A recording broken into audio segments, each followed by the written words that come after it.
Please don't mind the giant mess on my desk. It's on my to-do list. Probably won't get done. But that's not what I want to talk about today. I am currently in a long-distance relationship, and this is our second semester being apart. We just go to different colleges. My boyfriend is in North Dakota, and I'm in Minnesota. But since it's been quite a long time, I mean, it's been for 6 months or so just of the long-distance part, I feel like I'm starting to become sort of an expert on it. I mean, obviously, I don't know that much about military long-distance relationships or anything like that, but anything to do with being separated for college, I know about. So, what I thought I would do today is just kind of talk about long-distance relationships and all the things that I have tip-wise to help out, and what I've been doing to make it work for me. So, the first thing I want to say is that don't give up. Like, a lot of people will say, like, if they're dating somebody and they're about to go to college, they'll just say, oh, I think we'll probably just break up because we're going to different colleges and what's the point of even trying? But I don't think that you should do that, because you never want to regret things. And if you break up with somebody just because you're afraid it might not work, then what if it had? And then your whole life you're like left wondering, well, what if I hadn't broken up with them? What if I just let it try? What if I just tried? And so I think it's a good idea to just try it out, and if it doesn't work, if in a couple months or a month or so you find that it's not worth it, or you just, this distance has separated you, not literally, but like made you different people, or you just don't, it's just isn't working out for you for whatever reason, that's when you should break up with them. But for all you know, it works out perfectly, and in 4 years you'll get married. So you don't want to assume that it's not going to work out. So try it. Just try it. And I mean, if you only started dating like a month before, you're not even that attached, and you just don't, it's going to be too much of a hassle or something. Like, I mean, it's all up to you in the end, but I'm just saying, it's usually worth it to give it a shot at least. So I think that one of the most important things for me is to kind of have an idea of when I'm next going to be able to see him. So I last saw him at the end of August, and I know that I'll next be seeing him at the end of November. So that's only about a month still. So it'll have been about 3 months total, but I can kind of count down and be like, well, I only have about a month left, you know? And also what I do is I kind of know every time that I'm going to be able to for sure see him for the rest of the year. Because that way after Christmas or after Thanksgiving, I'll be able to say, okay, well, only a month till Christmas. Then after that, I'll be like only a couple months till spring break, and after that, only a couple months until summer. Like, be able to count it down like that, so it doesn't feel like, oh, I don't even know when I'm going to see him again, you know, that kind of thing, like, just so hard because I don't even know. Well, you do know. Look at your calendar, look at his calendar, and see when you're going to see each other again. It's really not that complicated. And that way you kind of just that thing there to keep your spirits up a little bit, I guess, and something to look forward to. And then the other thing is about, like, seeing each other is to be, like, open to the idea of surprise visits, I guess. Not necessarily surprises, but, like, unexpected.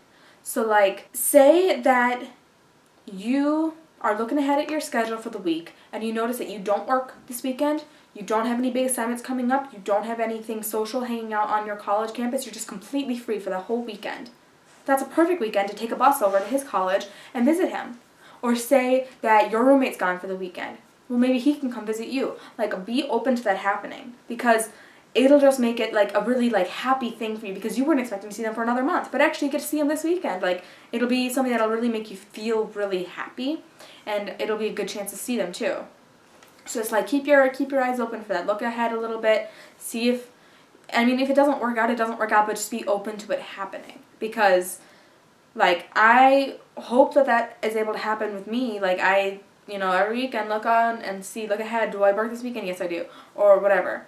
But, like, maybe someday there'll be a weekend where I don't work. You know? So, like, just be open for that happening. And don't say, well, somebody might ask me to do something that weekend. Well, yeah, but somebody might ask you to do something every weekend. And this weekend, it's a perfect weekend to go.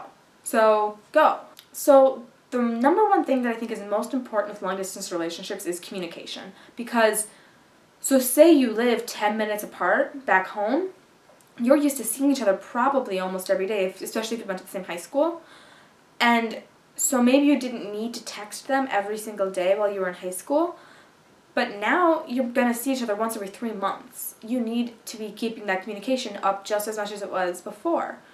And so if you're used to seeing each other every day, text each other every day. I mean, that way you feel like you're still connected and you're still in that relationship and you still know what's going on with each other's lives. Plus, you're just going to wanna. So just don't feel like, oh, I texted him yesterday, I shouldn't do it today just because you barely texted back home. Think about it as, well, I saw him every day before, so now I should text him. And the other big thing is Facetiming or Skyping, because there's something really different between texting somebody or talking to them on the phone and actually getting to see their face. You're going to miss that person so much, and you're going to want to actually see them. And you might not be able to see them, like, in person, but Facetiming, you can spend an hour or two looking at that other person's face and talking to them. And so it's really nice, and it is a completely different, like, way of talking than texting. And so, like, I know that, like, our lives get busy and we forget sometimes to make a plan to FaceTime. So what me and my boyfriend do is that we're reading a book together, and every chapter we FaceTime to talk about the chapter previous, and we can't read ahead until we FaceTime. So that way we have to, because we want to find out what happens next. So it's not like we didn't want to in the first place, but it kind of, like, forces us to remember to FaceTime. And so that's important and that's good. And if you don't like reading, maybe make it a TV show and you have to talk about the TV show. Or just, like, make a schedule. Say every Wednesday night you get done with classes early and you don't have anything going on that night. Neither does he. Make that your weekly Skype night. And it doesn't have to be every week, but I recommend it. I'd say once a week or more if you can. Really, it does help to keep you closer. Like, when you get busy and the finals come up and you're not able to talk to each other for 2 weeks because you're studying so much, you're going to have wished that you were able to talk more beforehand.